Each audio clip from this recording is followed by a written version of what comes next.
Zoya sat on the last bench of the crowded bus, holding a brown paper bag tightly in her lap. Her hands were shaking. She looked outside the window as tall buildings passed by, one after another. Today wasn't just any other day. Today, her life could change.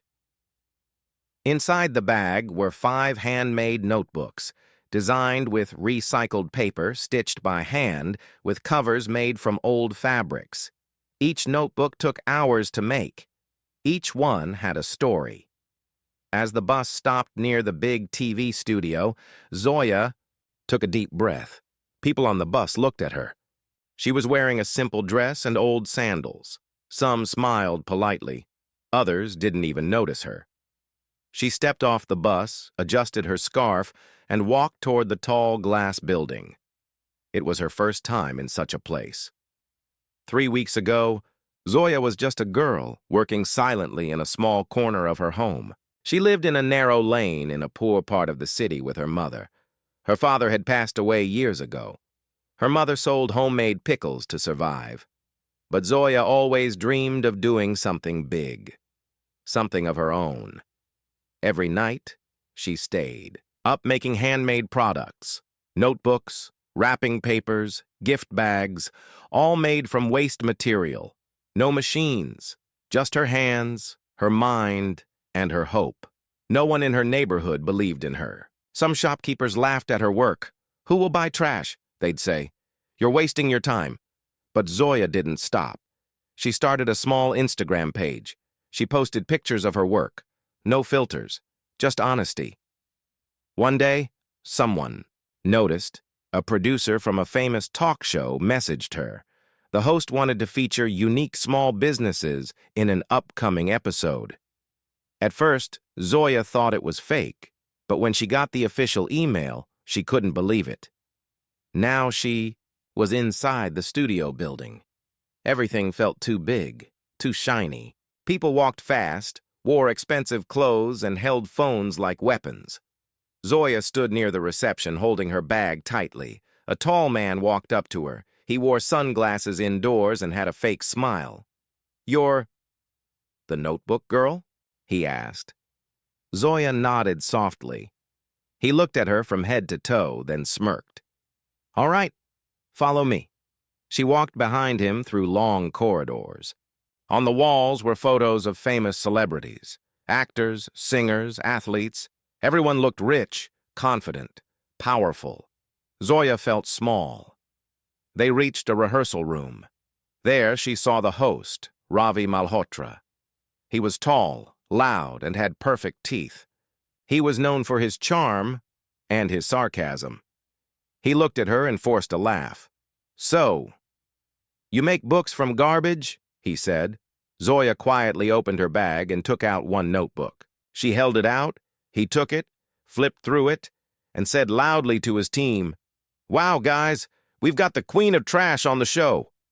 Everyone laughed. Zoya's face turned red, but she didn't say a word. The producer whispered to her, "Don't worry, he jokes with everyone. Just smile when the camera rolls." Zoya looked down. She was not here to fight. She was here to share her dream. But something inside her had changed. She realized they didn't invite her to celebrate her work. They invited her to mock it. That night, back home, Zoya sat with her mother and told her everything.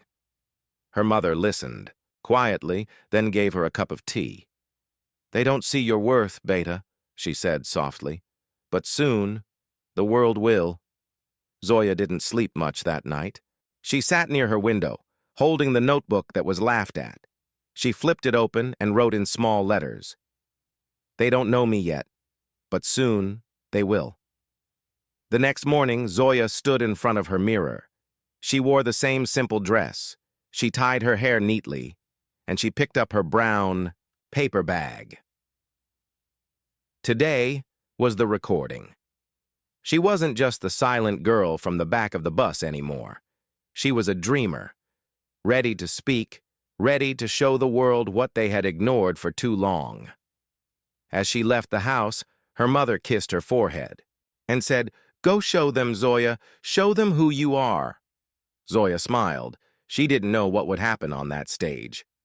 But something deep inside told her. This was just the beginning. The bright lights of the studio were blinding. Zoya stood near the stage, holding her brown paper bag tightly. Her heart beat fast, louder than the noise around her. Makeup artists, camera people, and assistants moved quickly, shouting instructions. But no one looked at Zoya. She was just the small business girl to them. A side act. A filler. Zoya kept quiet and watched the stage. The chairs were ready. The cameras were fixed. A big red board read, "The Ravi Malhotra Show, Special Business Episode." Ravi Malhotra, the host, stood in the center, laughing with his team. His voice echoed across the room. His smile was wide but fake. Zoya had seen it yesterday. She remembered how he had laughed at her handmade notebook, called her the queen of trash, and joked about recycled dreams. She hadn't forgotten, but she wasn't here for revenge. She was here to show the world what they hadn't seen yet. Earlier that morning, something strange had happened. When Zoya reached the studio entrance, a girl from the audience line whispered, "Are you the one with the handmade books?" Zoya nodded. The girl smiled. "I saw your work on Instagram. It's beautiful." Zoya was shocked. "You saw it?" "Yes," the girl replied. "My sister ordered one from your page last month. She carries it everywhere." Zoya felt a small light inside her heart. Someone knew her. Someone cared. It wasn't much, but it gave her strength. Back inside the studio, Zoya was taken to the green room, a waiting area for guests. There were two other guests inside, a young tech entrepreneur in a suit and a loud fashion influencer with gold earrings and heavy makeup. They both looked at Zoya and nodded, but didn't say much. She sat quietly in the corner, watching her, hands shake. Suddenly, she heard something. Two crew members stood outside the door talking. "She's going to be the joke of the show," one said. "Yeah, Ravi already planned a funny segment around her trash art." The other laughed. Zoya froze. They were not just going to mock her again. They had planned it. This wasn't a celebration. It was a setup. She felt like walking away, leaving everything. Why face this again? But then, she remembered her mother's words. "They don't see your worth, Beta, but soon, the world will." Zoya stood up slowly. She walked to her bag and opened it. Inside were not just notebooks, but a folder full of facts no one knew. She sat down, took a deep breath, and made a decision. She wasn't going to be silent anymore. Minutes later, a crew member walked in. "You're on after the break," he said to Zoya. She nodded calmly. The stage assistant handed her a mic. "Don't get nervous," he said with a smile. "Just smile and laugh. That's all they want." Zoya didn't reply. She wasn't here to smile for their jokes. She was here to speak. As she stood backstage, she looked at the large audience clapping for the first guest. It was loud, but inside her, everything was still. She was ready. Suddenly, her name was called. "And now, give a big hand for Zoya Khan, the girl turning garbage into gold," Ravi said loudly. The audience laughed. Zoya walked onto the stage. The lights hit her eyes. The cameras turned. People clapped, some with real interest, others just following the crowd. Zoya sat across from the host, holding her bag on her lap. Ravi smiled wide. "So, Zoya, tell us, how did you come up with this idea, turning trash into something that people actually pay for?" The audience giggled. Zoya smiled softly. She didn't answer the question. Instead, she slowly took out a notebook and placed it on the table. "This notebook," she said, "was made from newspaper, cloth from an old sari, and glue made from flour." Ravi raised an eyebrow. "So, basically everything from the dustbin?" The crowd laughed again.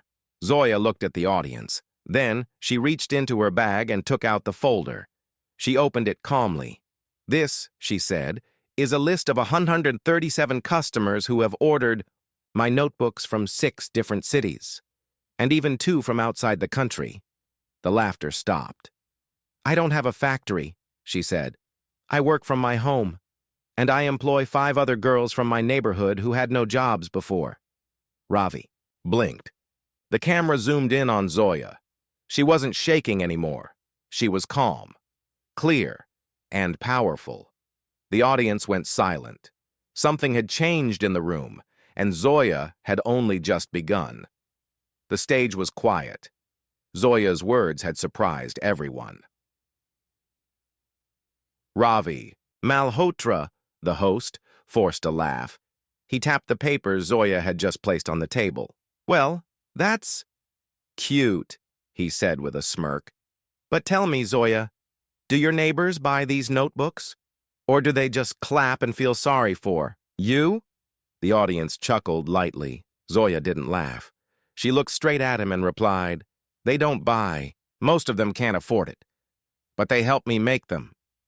Ravi blinked. She continued. When I started, I had nothing. But now I give work to 5 women in my area. Each one earns enough to feed her family. That's more than just a business, to me. The audience grew quiet again. Ravi changed the topic quickly. Okay, let's do something fun, he said. I've got a surprise for you. He pulled out a large box from under the table. He opened it and took out a notebook made of cardboard, glitter, and random junk. This, he said, is my version of your notebook. The crowd laughed loudly. Zoya looked at it. It was a joke, a poorly made prop meant to mock her hard work. Ravi waved it around like a toy. What do you think, Zoya? He said with a wide grin. Should I start a trash notebook business too? Zoya stayed quiet for a moment. Then she softly asked, Can I hold it? He gave it to her.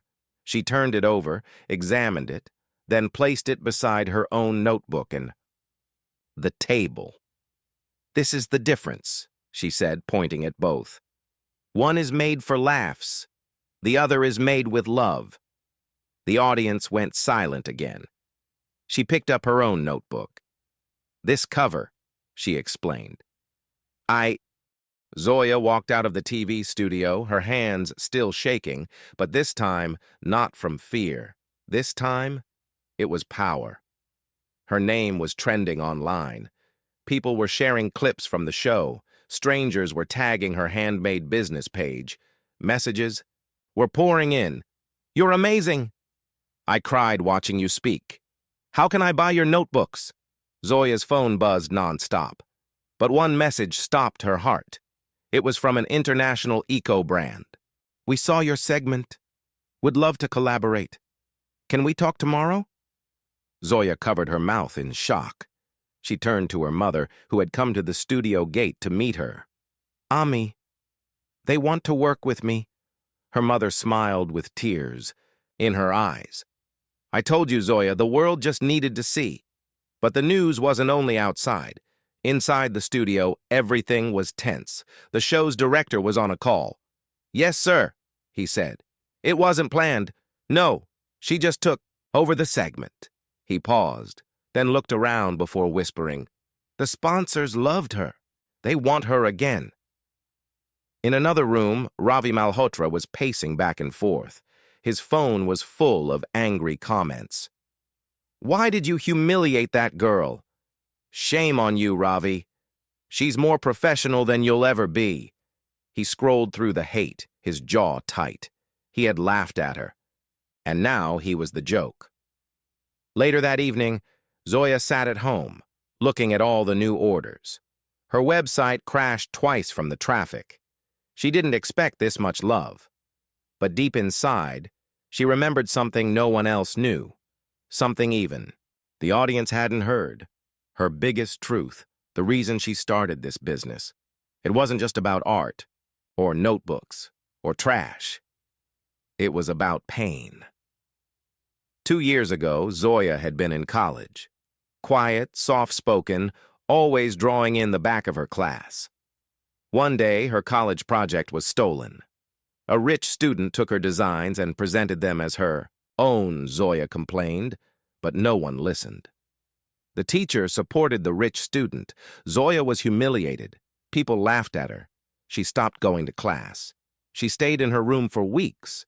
That was when she started making her first notebook, out of leftover papers, with a broken stapler. It was a notebook of pain, but also of hope. That was the birth of her dream. Now, 2 years later, she was being seen. But the world still didn't know the full story. Until now. The next day, Zoya was invited to another show, a news channel. This time, it wasn't for laughs. It was a serious interview. She sat in front of the camera. The host asked, "Zoya, what inspired you to start this journey?" She took a deep breath and told them everything. The stolen college, project, the teacher who didn't believe her, the pain of being invisible, and how that pain became paper. Thread, design. The interviewer stared in silence, then asked softly, "Do you forgive them?" Zoya smiled. "I don't carry hate," she said. "I carry stories. That's what fills my notebooks." The clip went viral in 1 hour. Back at the studio, Ravi watched the video. He sighed. He wasn't used to being ignored, and now Zoya was everywhere. She had something he didn't have anymore. Respect. At night, Zoya's mother came into her room. "You've become something now." "She," said. Zoya shook her head. "No, Ami. I've just started." She opened her brown paper bag and took out a blank notebook. On the first page, she wrote, "They tried to erase me. I became a story instead." 2 days after the show, Zoya's small room felt like a factory. Paper, thread, and cloth were everywhere. Her mother and the neighborhood girls worked side by side, smiling, folding, stitching. They didn't even notice the time. Orders were pouring in. People from all over the country, and even from abroad, wanted Zoya's notebooks. But in the middle of all this joy, something happened. An email arrived. Subject line, "Exclusive. Offer from Ravi Malhotra Studios." Zoya stared at the screen. Ravi Malhotra? The same man who laughed at her on live TV? She clicked the message. "Zoya, we were truly impressed by your passion and story. We would love to work with you. Let's create a line of Ravi X Zoya notebooks under our brand. We'll handle production and give you a generous share. Let's meet." Ravi Malhotra. Zoya's fingers froze. He wanted to work with her now? Her mother read over her shoulder. "That man who insulted you, now he wants to join your name with his?" Zoya didn't reply. Her mind was full of noise. She walked out and sat quietly on the small balcony. The wind touched her face gently. Ravi's offer wasn't small. It meant fame, money, and national recognition. But it also meant something else. Giving away control. Letting the same man who mocked her profit from her dream. She had a choice. The next day, Zoya agreed to meet Ravi in a cafe in South Mumbai. He came in wearing sunglasses and a confident smile. "Zoya, you've become a star," he said loudly. Zoya gave a small nod. He sat across from her and opened his laptop. "Let's talk business. We'll mass-produce your notebooks, add some color, a shiny cover maybe. You'll be the brand face. I'll handle the marketing." Zoya watched him closely. "So you want to change my notebooks?" He shrugged. "Just a little, to sell more. That's how big business works." She stayed silent. Then he smiled and said, "Zoya, this is your chance to be rich. Don't waste time with small dreams." Zoya looked down at her hands. Then she said slowly, "Do you know why I use waste paper?" He looked confused. "To save money?" "No," she said, "because every piece has a story. I don't just sell notebooks. I give people hope. I give them meaning. I will never let anyone turn that into a joke again." Ravi frowned. "This is business, Zoya." She stood up and picked up her bag. "No," she said softly. "This is my life." And she walked away. Later that evening, Zoya posted something on her social media. I was offered a big deal today, but I didn't start this to be rich. I started this because no one believed in me. Now I believe in myself. That's enough. The I post went viral in 1 hour. People called her brave, honest, inspiring. One popular comment said, "She turned down the man who mocked her." That's power. Meanwhile, Ravi sat in his office, watching the internet explode again, but not in his favor. He had tried to control her story, but she had written her own ending, and the world loved it. Back in Zoya's small room, the girls were dancing and laughing. Another big order had come in.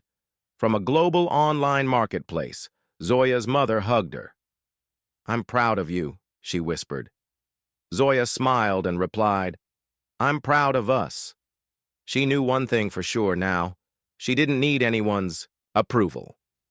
She was no longer the girl they laughed at. She was the girl they looked up to. Zoya's story had traveled far, from a quiet girl making notebooks in a tiny room, to the face of small business hope across the country. But what happened next shocked even her. One evening, as she helped her mother pack another set of handmade notebooks, her phone buzzed. It was a call from an unknown number. "Hello?" Zoya said softly. A woman spoke. "Hi, is this Zoya Amin?" "Yes," Zoya replied, a little nervous. "I'm calling from India's Future Women Awards." "Congratulations! You've been selected as one of this year's winners." Zoya froze. "What? What did you say?" she whispered. "You'll receive your award next week, on stage, live, in front of millions." Zoya couldn't believe it. This was the biggest national award for women making a difference. And now, her name would be announced on that stage. The next few days felt like a dream. Her photo was in newspapers.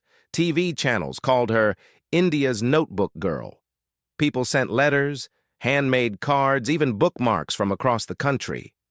But deep inside, Zoya felt nervous again. Would she mess up her speech? Would people still remember the TV show where Ravi laughed at her? Would she say something wrong? Her mother saw her face.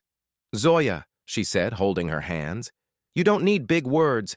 Just speak from the heart. That's what made the world love you." Zoya nodded slowly. Finally, the big night arrived. The award show was huge.